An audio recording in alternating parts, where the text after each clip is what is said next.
नई दिल्ली के पंजाबी बाग स्टेडियम में एकल भारत लोक शिक्षा परिषद की रजत जयंती वर्ष पर आयोजित एकल श्री राम कथा के 8वें दिन विश्वविख्यात कथा व्यास भाई रमेश भाई ओझा ने भगवान राम सीता विवाह प्रसंग का मार्मिक वर्णन किया। उन्होंने कहा कि भारतीय संस्कृति में पति पत्नी एक ही आत्मा के समान होते हैं जो एक दूसरे के पूरक हैं। शिव धनुष भंग, सीता स्वयंवर और राम विवाह के प्रसंगों का ओझा ने सजीव चित्रण किया, जिससे श्रद्धालु भाव विभोर हो उठे। कथा के दौरान उन्होंने भगवान राम के आदर्श चरित्र को जीवन में उतारने का संदेश भी दिया।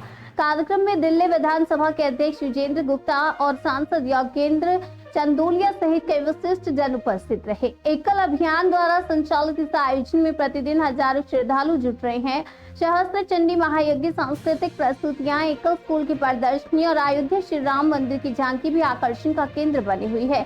यह आयोजन देश भर में 1 लाख से अधिक एकल विद्यालयों के माध्यम से शिक्षित संस्कारित आज स्वावलंबी भारत निर्माण की रजत जयंती का प्रतीक है।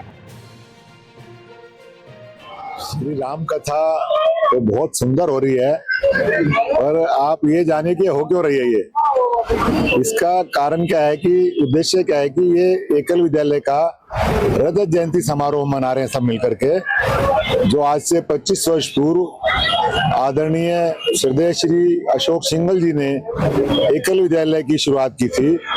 और सौभाग्य से मेरे पिताश्री जो भगवान के चरणों में विलीन हो गए हैं 4 वर्ष पहले, उनको उन्होंने सत्य मंदू जी को उसका फाउंडर प्रेसिडेंट चुना था। I am very lucky to say like that. तो मेरे पिताजी ने 15 वर्ष तक अपना प्रेसिडेंट का कार्य किया सब लोगों के सहयोग से। उसमें मैं किस किस का नाम लूं, सभी संस्था के पदाधिकारी और जिम्मेवार गणमान्य व्यक्ति सभी थे और उनको बड़े आदर सम्मान के साथ 15 साल तक उन्होंने अपनी सेवाएं दी।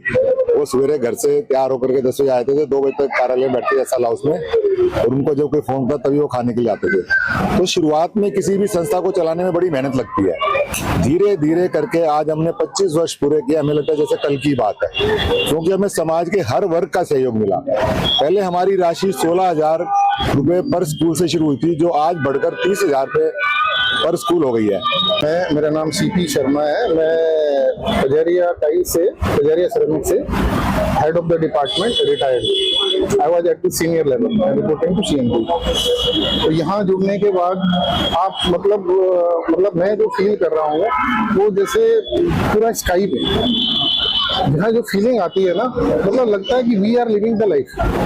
तो यहाँ जो रहने में, जो मतलब आने में, जो यहाँ पर सुनने में, जो हमारे रमेश भाई जी हैं जैसा बोलते हैं, अगर आप उसको ध्यान से सुनेंगे तो कई बार इमोशनल हो जाते हैं, आंखों में आंसू आ जाते हैं। रमेश भाई के भी लाल आंखें हो जाती हैं। तो ये लगता है कि जैसे हम राम राज्य में ही पहुंच गए हैं। ऐसा लगता है कि हम राम राज्य में पहुंच गए हैं और वहाँ फीलिंग आती है कि हम भी राम राज्य के एक सिटीजन हैं, हम वहीं पर रह रहे हैं। और वो ऐसा लगता है, बिल्कुल नेचुरल फीलिंग आती है और अंदर से ऐसा लगता है कि हम जो लाइफ जी रहे हैं उस लाइफ को चेंज करना, इससे जुड़ना बहुत जरूरी है।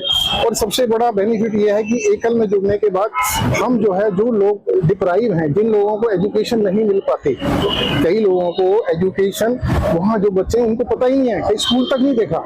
तो ये जो हमारा जो मिशन है, पहले स्कूल बच्चों को स्कूल भेजा जाता है, लेकिन ये एकल के अंदर क्या है, स्कूल को बच्चों तक ले जाया